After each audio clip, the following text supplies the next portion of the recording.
Shalom, shalom frères et sœurs en Christ et bienvenue à la Rhapsodie du jeudi 7 avril 2022. Rhapsodie écrite par le pasteur Chris Oyakilome et la lecture vous est offerte par les vérités de l'évangile. Le thème d'aujourd'hui est déclarer la parole. Et le verset de Luc 10 verset 42 qui dit « Une seule chose est nécessaire. Marie a choisi la bonne part qui ne lui sera point ôtée. » Alléluia. Le pasteur Christ dit, la parole de Dieu est tout. Jésus a réitéré cela dans notre verset d'ouverture, lorsqu'il a réprimandé Marthe parce qu'elle était encombrée et troublée par beaucoup de choses.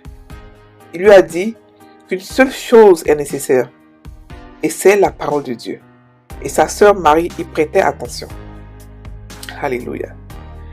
Lorsque le monde était une masse chaotique, vide et plongé dans les ténèbres, qu'est-ce que Dieu a fait? Il n'a pas demandé aux anges de s'engager dans un exercice de construction. Il n'a pas essayé d'utiliser ses mains pour résoudre le problème. Il a seulement parlé et il a dit « Que la lumière soit ». Et la lumière fut. Genèse 1 verset 3. Les paroles sont puissantes, mais la parole de Dieu est toute puissante. Souvenez-vous toujours de cela.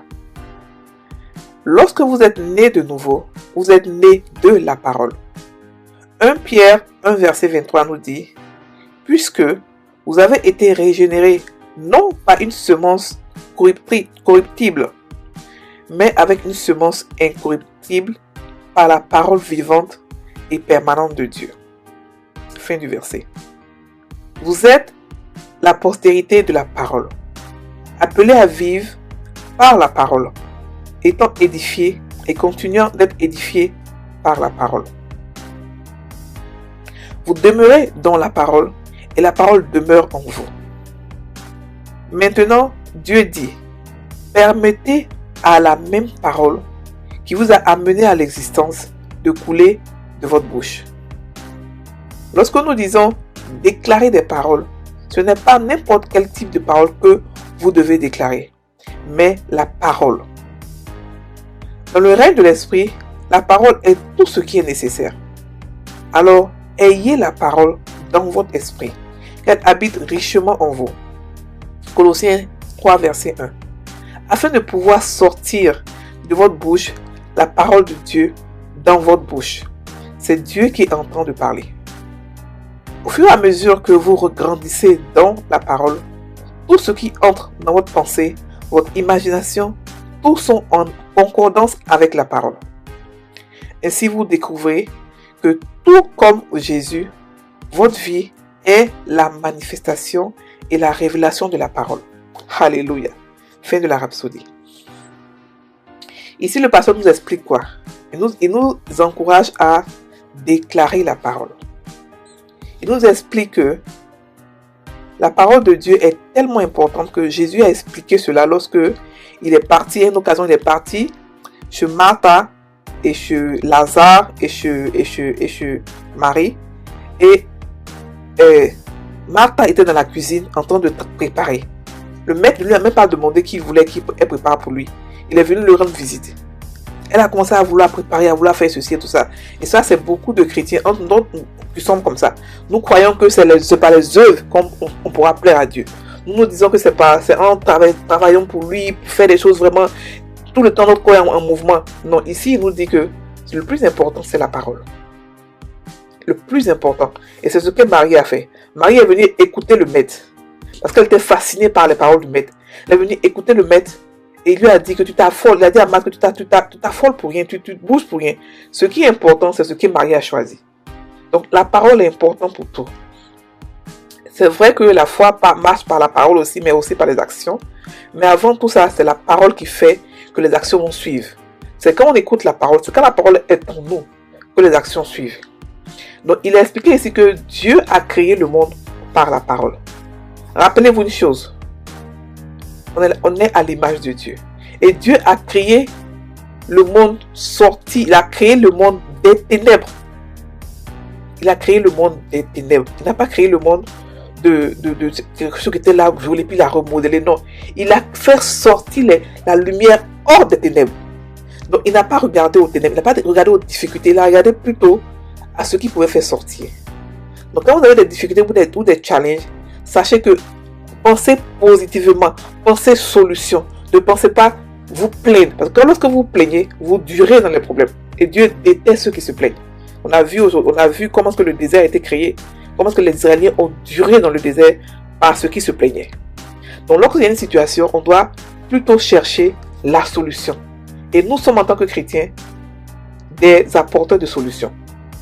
Donc, lorsque le monde était sombre, était rempli de ténèbres, Dieu a fait sortir la lumière par sa parole. Par sa parole. Et comme nous sommes à son image, nous aussi, nous pouvons faire sortir des solutions dans les difficultés qu'on rencontre par notre parole. Et lorsque la parole de Dieu entre dans notre bouche, c'est Dieu qui parle. Parce que nous sommes ses enfants.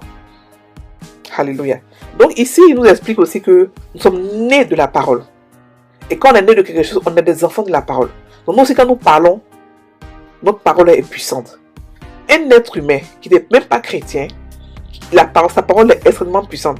Donc imaginez un chrétien qui a la parole sanctifiée de Dieu dans sa bouche, qui parle comme Dieu, qui se comporte comme Dieu, qui est un enfant de Dieu.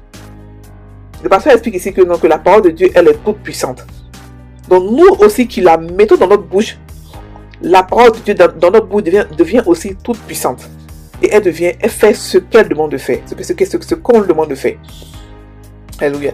Donc pendant que le monde était rempli de ténèbres, Dieu n'a pas demandé aux anges de nettoyer, de faire quoi que ce soit. Il a seulement parlé. Et la lumière est venue de la parole. La lumière est venue du noir, des ténèbres. Donc, retenez toujours ceci. Que vous pouvez sortir la solution de vos challenges. Parce que vous avez la parole de Dieu. La même parole que Dieu a pris pour parler aux ténèbres. Fait sortir. Il n'a pas parlé aux ténèbres, il a parlé à la lumière. Il a dit à la lumière de sortir de là-bas. Et c'est comme ça que nous aussi, nous devons faire sortir les solutions des problèmes, des challenges. Parce que nous avons ce pouvoir-là.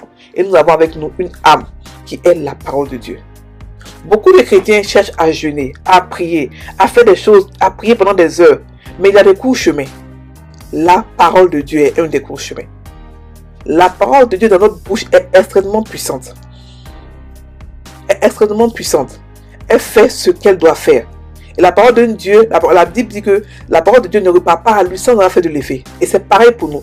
La parole de Dieu dans notre bouche ne repart pas à nous, sans avoir fait de l'effet. Sans avoir fait de l'effet. Parce que nous sommes ses enfants, nous sommes des dieux aussi comme lui. Les enfants de chiens sont des chiens, les enfants de Dieu sont des dieux. Parce que nous sommes des dieux, notre parole a de l'importance. Notre parole aussi est puissante. Mais il faudrait que nous puissions comprendre cela en tant que chrétiens. Que notre solution à nous, c'est la parole de Dieu. Notre médicament à nous, c'est la parole de Dieu.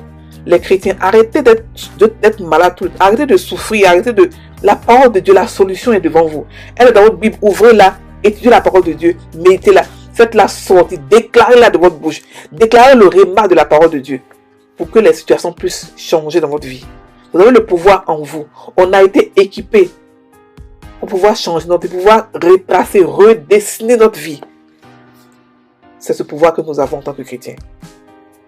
Donc, au fur et à mesure que vous grandissez dans la parole, vous commencez à penser comme Dieu, vous commencez à marcher comme Dieu, vous commencez à parler comme Dieu. Et vous découvrez une vie pareille comme celle de Jésus, une vie magnifique. Une vie magnifique. Alléluia. Donc, frères et sœurs, je vous exhorte à beaucoup étudier la parole, à écouter la parole, à l'étudier, à la méditer. Et c'est là que vous réussirez dans toutes vos entreprises. C'est là que vous aurez du succès. Alléluia. Maintenant, prendre la confession. Je prends ma position de domination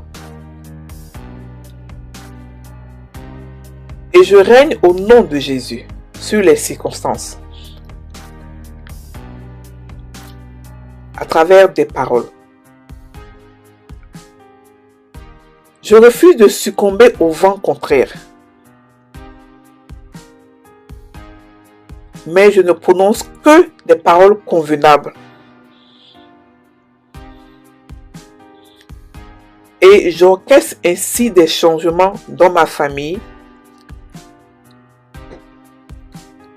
dans ma santé, dans mes affaires et mon ministère. Le monde m'est soumis. Je marche dans la justice et je produis des œuvres de justice. Amen. Frères et sœurs en Christ, passez une très bonne journée. Soyez bénis.